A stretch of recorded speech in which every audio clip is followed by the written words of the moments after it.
And we are back. Welcome to the SoapBox, where people who work, care, and volunteer in recovery tell us who they are and what they are most passionate about.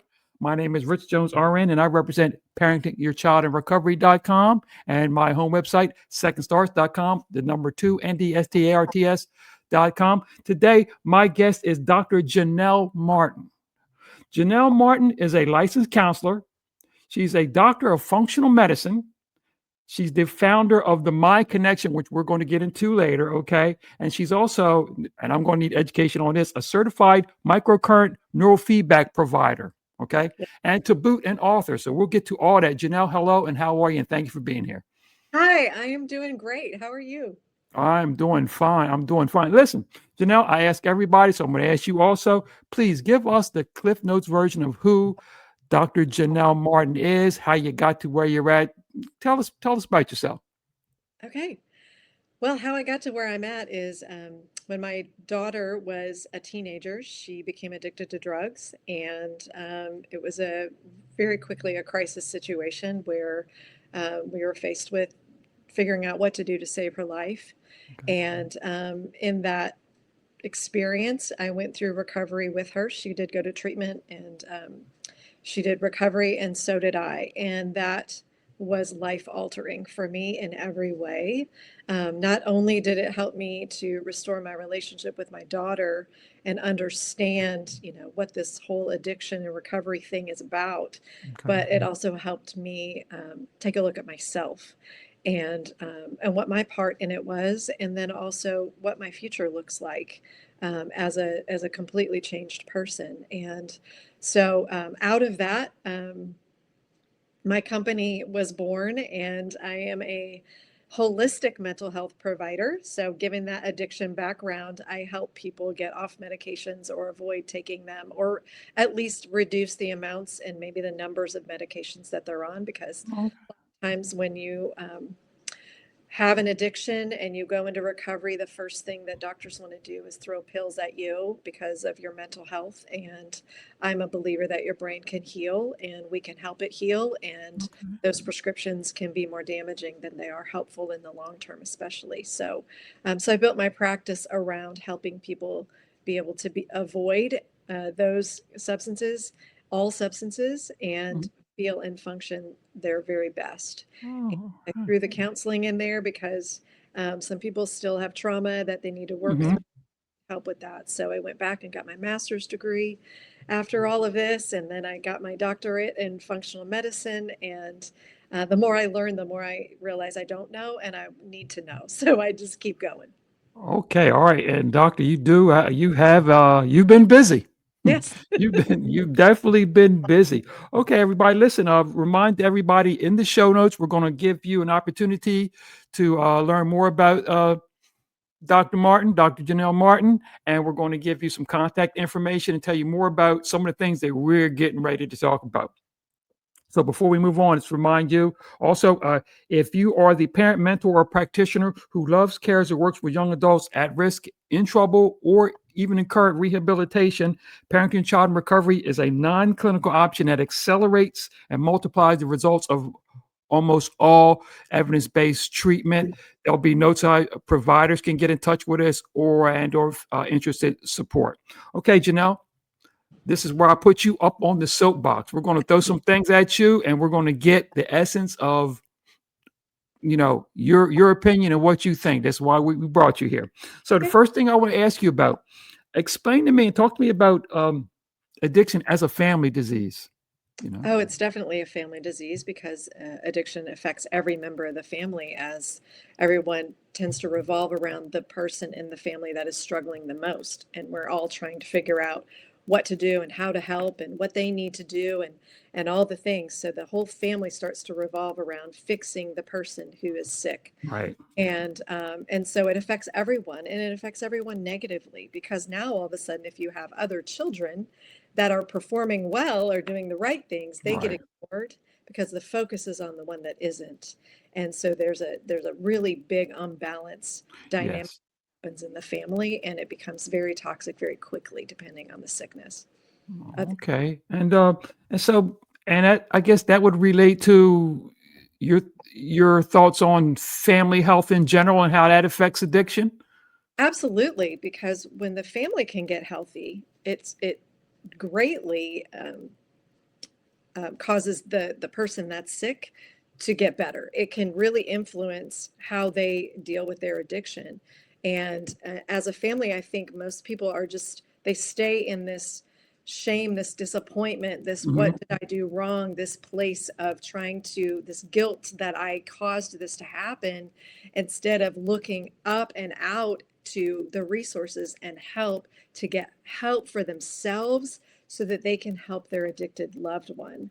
It's just like being on an airplane when they have the oxygen mask. You're supposed to put it on yourself before you can put it on your child, and it is the same thing because we have influence. We can't, you know, goad them into treatment. We can't scold them into treatment. We can't shame them into treatment, but we can get healthy and we can learn about what addiction really is and how it's a mask for pain, and we can approach it in a way that can help our loved one want to get better instead of just feel worse about themselves and stay in their addiction because they can't see a way out. So we have a lot of power in that. And then also, I will just say recovery will change you if you let it, Okay. because a 12-step program, which is probably the most popular one out there, it's not for everyone, I Mhm. understand. But it really does kind of force you to take a look inside yourself and see, maybe your part in what's been going on and how you can make changes to yourself, and then also how you can let go of, past hurts and past things to move forward in your life, and then eventually be able to give hope and healing to other people who are walking the same journey. So it is a beautiful way of living, um, and I just fully believe in it. Okay. All right. Uh, in your mindset, tell me, eh, apparently you talk about family members a lot. Mhm. You can suggest ways that they can improve their lives and increase their joy, increase, yeah. Well, yeah, of course, because, we all have purpose, every person. So regardless, and I know it's hard as a parent because I've been there, done Mhm. that. When your child is suffering, people say, you're only as happy as your, least happy child. And while that rings true as a parent because we don't want to see our children suffering, that is very Right. painful for us. But sometimes it's not our job to fix that. It's to help them to walk through that and get to the other side. Their life Right. is their own, even if they're a minor. My daughter was addicted to drugs by 16, 17. So she was a minor, Mhm. but she ended up having to work through that later. But her choice to be sober was always going to be hers. It's never, Yes. I can't love her sober. I can't talk her into being sober. She has to decide that's what that's what she wants for herself. So our job isn't to make them do anything. Our job is to look at ourselves and to fulfill our life's purpose and hope that we are a good role model for our children and we can influence them in a positive way, that there is more to life. But if we wallow with them, how is that helpful? Right. Yeah. Agreed 100%. Um, talk to me about, in your estimation, the role of support groups. Oh my You know? goodness. Support groups were my lifeline. Okay. That was where I found my people, the people who I felt understood me, didn't judge anything I said, any story I told about what was happening in our home. It was met with love and Mhm. compassion, and people that said, "Yeah, I've experienced something similar to that too." And I can't tell you how freeing it is to be in a room with people who've been there too, understand you, and you don't have to feel bad about it. And they'll also take your hand and walk you through the hard stuff because they've been there too. So when I was given phone numbers to parents to talk to, Mhm. my daughter went to treatment in Arizona and I live in Texas, so I Okay. couldn't personally go there. They had parent meetings every Thursday night. And I was finally given parents to just call and just chat with other moms. Okay. And it was the most beautiful day. just being able to call one after the other and hear their story and tell them mine. And it was like this, we had this relationship that was just born out of having a similar, very distressing and very scary experience with our children. And from that, one of the moms offered to phone me into the parent meeting. So I got phoned into the meetings every Thursday night. And that opened my eyes to a room full of parents who were just like me. We're all normal Okay. people, you know, Right. and it really got me going and moving forward in my life, having that lifeline. And then eventually I started my own parent meetings here once my daughter was sober and moved back home. For the last 6 years, I've been doing parents of addicted loved ones meetings here for other parents in my office every Wednesday. Okay, yeah, talk about that because I was going to get to that in our other section, but now that you're on that, how did the meetings go for you? And it does it. And I got a question. Yeah. The fact that you're also a doctor, does Mhm. that affect how families react to you when you're trying to help them? I hope not. I mean, maybe And I for mean for the better, even, you know. yeah, it may give me more credibility, but I don't try to use that as leverage to Mhm. say that I know everything because everybody has their own story and their own situation. But I do know some of the things that do work better than others. So I think it helps in that way, but I don't ever want somebody to think that I'm above them. You know, Right, I'm right. one of you. I've lived it. So that's where I want to come from when I talk to people about their children or their loved one that is struggling.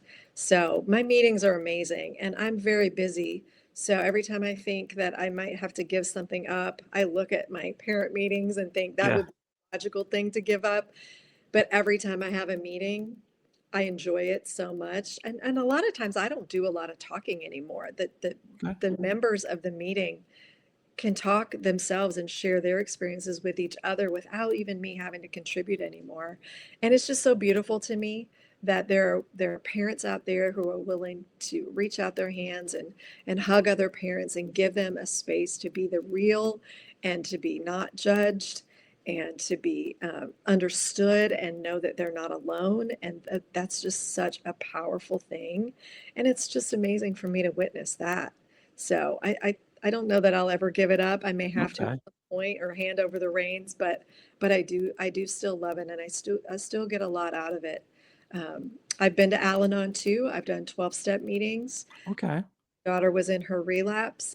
That's where I went because I needed in-person help and support, and I went and found an amazing Al-Anon meeting. That was actually it was interesting because one of my daughter's friends from high school, her mom happened to be in the meeting that I went to, and Okay. we didn't know about each other, about our daughters both being in the same proverbial boat, and so I think that might have been a divine um, Okay. connection as well, that we could support each other, having already known each other, and it just felt safe and comfortable. But there's a lot of options for support groups out there, and I encourage parents and anybody who's dealing with an addicted loved one, if it's a spouse, Hmm. sister, whoever, please seek out a support group. I do feel like it's life changing, and don't quit after the first meeting. It's Right. always so uncomfortable to walk in and not know and understand what's really going on and what recovery is about, but keep going. Give yourself at least, I would say, 5 to 10 meetings before you Hmm. decide whether it's for you or not for you. And there's lots of options. So you can go the church route. They have Celebrate Recovery, Right.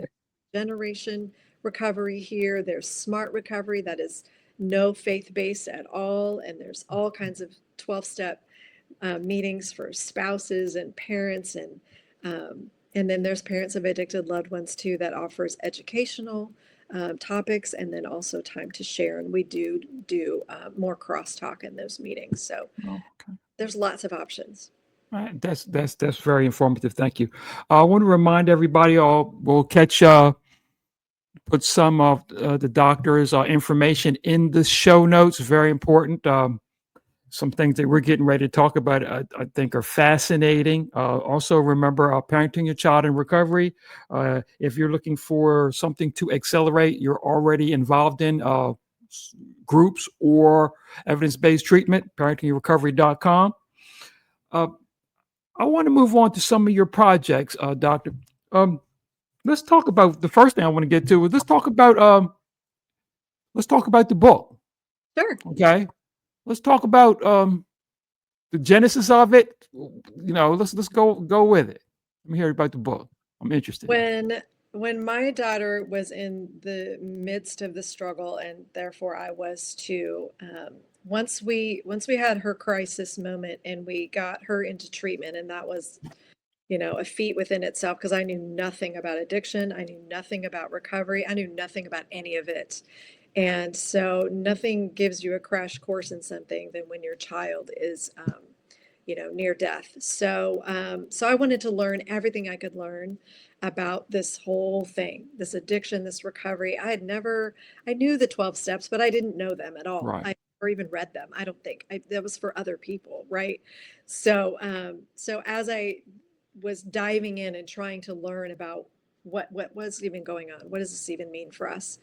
I read so many books, and I read books that were written by an addicted person in recovery, Mhm. and I read books that were written by the parents. And for me, there was always something missing. I wanted to know the full picture. If it was written by the parent, I wanted to know what was going on with the child. And if it Okay. was written by the recovering person, I wanted to know what was going on in the home. Where were the parents? Were they even there? What was happening? Right. So I had this idea after my daughter was sober the second time, to write a book, but I wanted her to write her story and I wanted me to write mine and then put them together so it would be that Okay. complete picture. And I didn't tell her about it. I'm not really a writer, but I can write. But one day, very soon after I had this idea, she came to me and said, "Mom, I think we should write a book." And she's had the same idea, that we would write it separately and put it together. So Okay. I actually started writing the book at that point, and that would have been about 5 years ago, maybe six.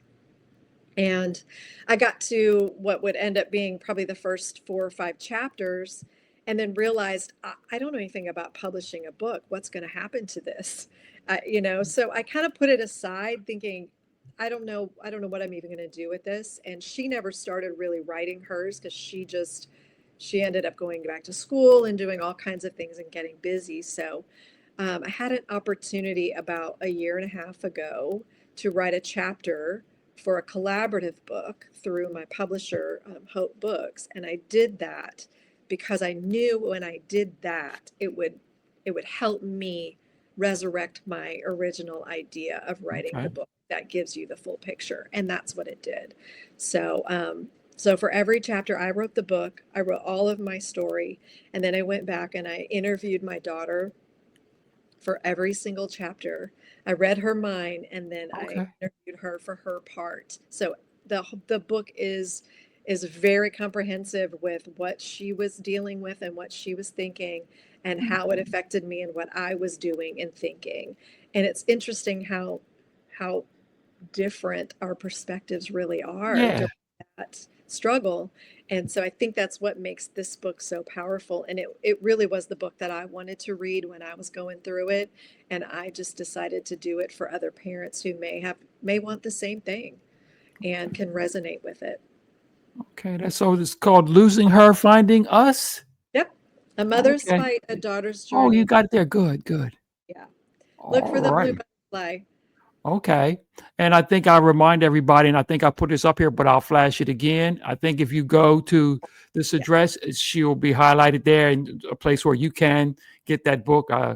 Yep. Obviously, must reading, considering how you just explained it to us. Yeah. I appreciate that. I want to ask you about um, what I said earlier. Tell me about the mind connection and what your business is. Talk to me about that. And is that where I got the fancy term certified Yes.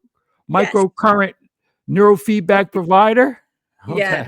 Yes, that's our hidden gem here.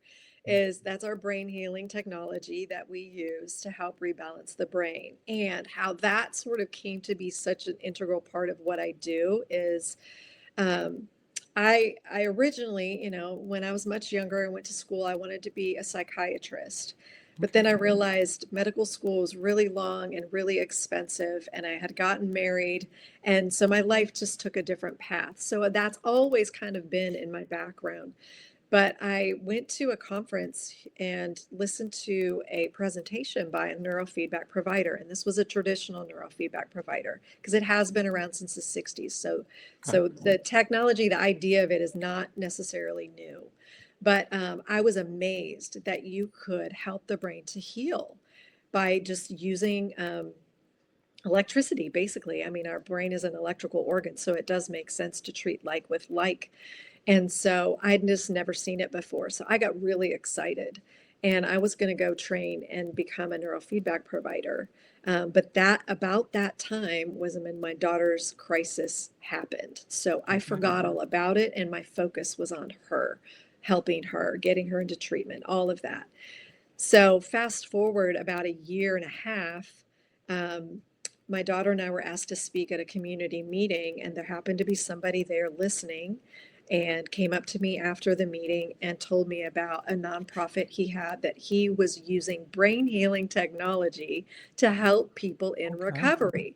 Because when you get clean and sober, your brain is still not functioning at the level that it needs to. It has clearly been damaged from the Mhm. substances, and mostly it's that dopamine center of the brain that takes a long time to come back online Right. into a normal state. So people don't like to live sober but never being able to feel joy, and that's what dopamine does. So what he was proposing is that this microcurrent neurofeedback is a newer type of neurofeedback that was really helpful in helping the brain come back online Okay. faster so that recovery could be more sustainable and maybe avoid, more relapses. But he also let me treat my daughter. So she was my first client after I trained Okay. to work for him. And she was about 6 months sober at that time for the second time. And it was really life changing for her. It really did help her. It helped her anxiety. It helped her depression. It helped her neck pain. It helped her sleep. It helped so many things.